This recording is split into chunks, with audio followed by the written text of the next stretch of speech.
If you're in the market for a new air conditioner, you might be asking yourself, what does an air conditioner cost, or what should an air conditioner cost? And if you've already started the bidding process and getting quotes from multiple contractors, you probably found yourself in a situation where you might have some sticker shock and have had no idea how expensive air conditioning was or how cheap you thought air conditioning was. So in this video, we'll cover what you can expect to spend, but more than that is what we will cover is how to go about getting bids, because the truth about cost is that while one contractor could install an air conditioner for $5,000, another contractor could sell the exact same system for double that. But it doesn't necessarily mean that the second contractor is just trying to charge double for no reason. So in this video, I'll cover what to look for in a bid, how to find the best contractor for the job, and how to know what you're paying for. And at the end of this video, there'll be a link to another video that covers some of the equipment types we recommend and considerations to take when purchasing a new AC system. And before we get started, if you haven't done so already, please smash that like button and subscribe to the channel.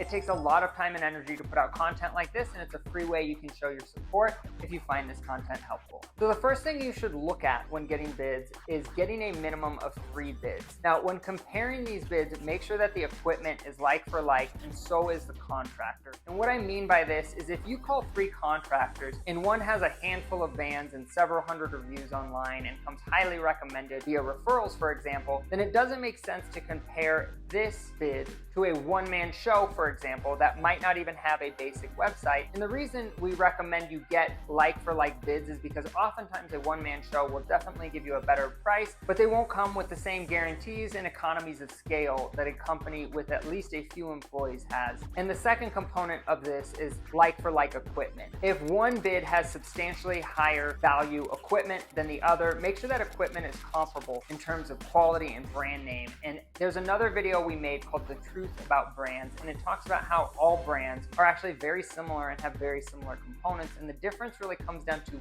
the warranty provided by the manufacturer in conjunction with the quality of the installation.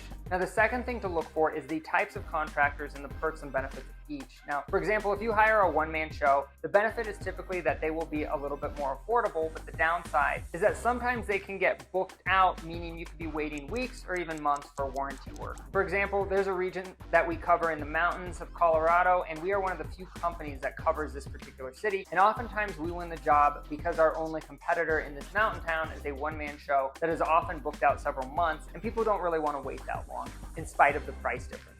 The third thing we'll talk about is how contractors price themselves and what you should look for in a bid. Most reputable contractors will use what's called flat rate pricing. Now, this is a much better pricing structure than time and materials for several reasons. Number one is that when you get a flat rate bid, that means the price won't change even if it takes longer than expected. The benefit to this versus time and materials is that it eliminates the variables such as whether or not you get the most experienced technician on the job. For example, let's say you're paying for time and materials for a job, but they end up sending an apprentice that is inexperienced and takes twice as long. Well, in this instance, you are paying twice as much for a tech that is half as experienced. And in this instance, having a less qualified technician actually makes the company more money, and this just isn't fair to the customer. But in a flat rate scenario, this would be null and void because the company would be the one left holding the bag because their apprentice took longer to do the work than expected, but your price would remain unchanged.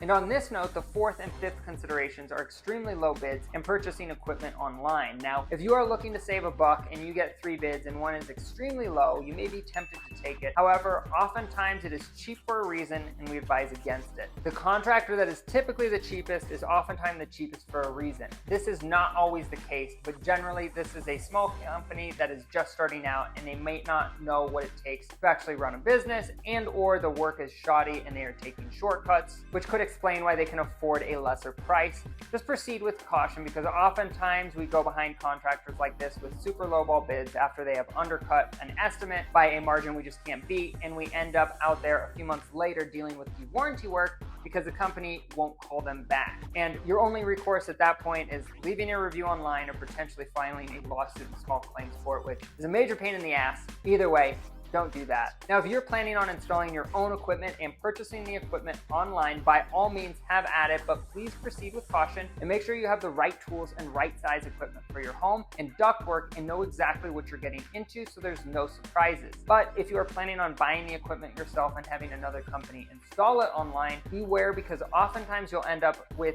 the worst deal because most companies do not warranty customer supplied equipment, and it's also harder to get parts in the future, whereas if you get the equipment directly from a contractor that is sourced locally, the biggest benefit is that when you do need a part when it is under warranty, you don't have to wait for it to be shipped to you in the mail. Now, this is not always the case because, for example, you can buy Goodman equipment online and almost always get Goodman parts locally, but let's say you buy a water heater at Home Depot, for example. In order to get that gas valve replaced under warranty, you will have to wait for them to send one to you in the mail and will be without hot water until it comes, because a local parts house will not warranty that water heater even if they sell the exact same gas valve. Again, it's not the biggest deal if you're DIYing it, but just general food for thought and something to be aware of. Now, if you're just putting in the cheapest basic equipment, then it's probably not that big of a deal. But if you're trying to install super high efficiency equipment and DIY or purchase it yourself for someone else to install, I would find a contractor willing to do this first, because oftentimes they will want to provide the equipment for the warranty reasons I just explained. So hopefully you found this information helpful, and if you did, please smash that like button and subscribe to the channel. And as promised earlier, there is another video popping up on the screen right now